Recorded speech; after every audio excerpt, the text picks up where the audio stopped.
If you've ever felt completely overwhelmed by modern fitness culture, listen, you are absolutely not alone. We are constantly bombarded with this endless, painful hustle mentality, right? We see these insane 100 squat a day challenges, hour-long grueling leg days, and routines that honestly look way more like survival tests than healthy exercise. It's totally enough to make anyone, especially a beginner, just want to throw in the towel before they even start. But today, we are going to completely shatter the idea that getting fit requires endless exhaustion. We're going to look at a highly effective, incredibly simple approach to the ultimate compound exercise, the squat. It literally works your entire lower body and your core at the same time, and we're going to master it by focusing purely on quality over quantity. Just think about that number for a second. What if I told you that your first ever squat workout doesn't need to be 50 reps, or 100 reps, or 5 burning sets? What if it was just 24 reps in total? Yep, you heard that right. 12 squats, a short rest, and then 12 more. That is it. That's the entire session.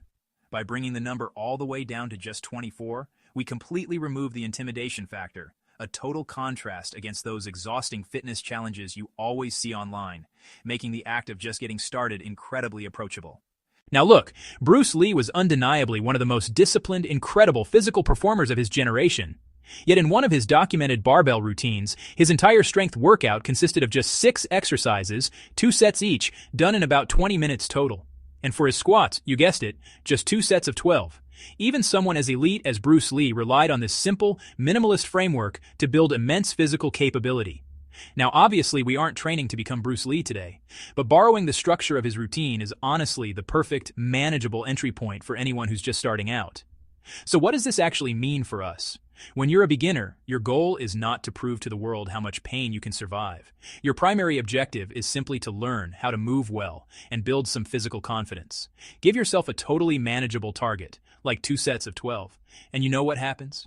You'll actually want to come back and do it again. You're building a habit of consistency, which is vastly more important than one single day of total exhaustion. I want you to think of me as your personal supportive coach right now.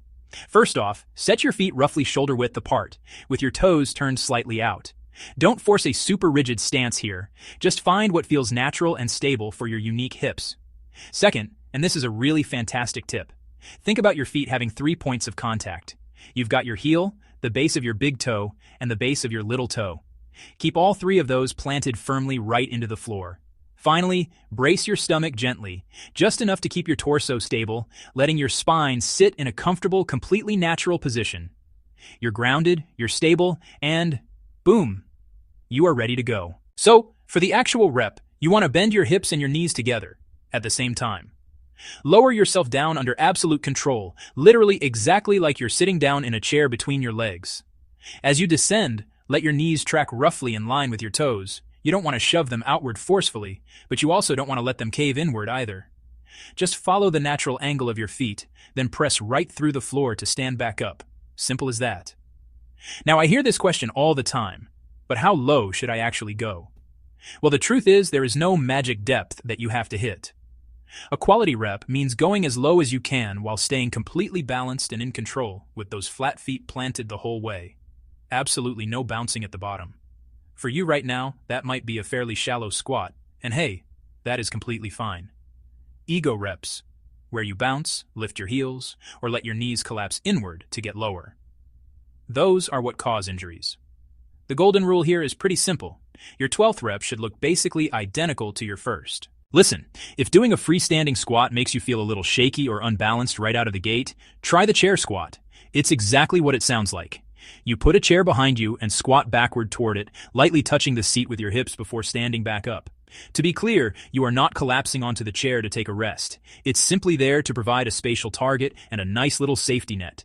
You can even hold on to something stable if you need some extra support. I want to be incredibly clear about this. This is absolutely not an inferior squat. It is a highly deliberate, really smart modification to develop your current version of the movement safely. So when you're actually doing your 2 sets, how hard should it feel? Honestly, you should end the set feeling like you have a couple of really good reps left in the tank. 2 sets shouldn't be throwaways. You should definitely feel like you've done some work, but as a beginner, you absolutely must prioritize quality. Do not push yourself until you can barely stand up. If during the last few reps of your second set your balance starts to get shaky, your heels lift, or your knees cave in, that is your immediate cue to stop. Actually, put an end to it the second you feel your form slipping. Quality first, always. Here's a massive trap I see people fall into all the time. When those 24 reps finally start getting easy, most people think, oh, I should do 50 now or 100. Please do not do that. Keep the same structure of 24 reps, but just make those specific reps more demanding. Slow your descent down to a 3-second count. Add a brief pause right at the bottom. Let your range of motion grow naturally over time so you're squatting just a bit deeper. And eventually hold a light dumbbell at your chest, turning it into a goblet squat. Same 2 sets, same 12 reps. You're just asking a little bit more of your body each time. That is what true progressive overload is. You aren't just doing more busy work, you are becoming more capable. Here's the schedule, and it's so incredibly manageable. Monday, you do your 24 deliberate squats. Tuesday and Wednesday, you just rest. Thursday rolls around, you do 24 more. That's 48 high-quality squats across the entire week. You do not earn bonus points for doing this every single day. Your muscles actually require recovery just as much as they require the physical work. 2 consistent, high-quality sessions easily beat out one heroic, exhausting workout that leaves you on the couch for weeks. Once this routine feels highly familiar and you're recovering perfectly, sure, add a 3rd day, but for now, start right here. And this brings us right back to the core philosophy we borrowed from the legend himself, Bruce Lee. Bruce Lee used a barbell, and you might be using just your body weight and a chair. Honestly, that doesn't matter. What matters is having a crystal clear objective, doing the work deliberately, making every single rep actually mean something, paying deep attention to how your body responds, and then, when you're fully ready, making it just slightly harder. This is what real training actually is. It's all about training smarter, not harder. So here's your official assignment. Are you ready for your 24? Don't worry about matching anyone else's numbers. Don't go chasing 100 reps. Find a safe space today, do your 12 controlled squats, take a quick rest, and do 12 more. Just take that powerful first step toward being a little more physically capable than you were yesterday.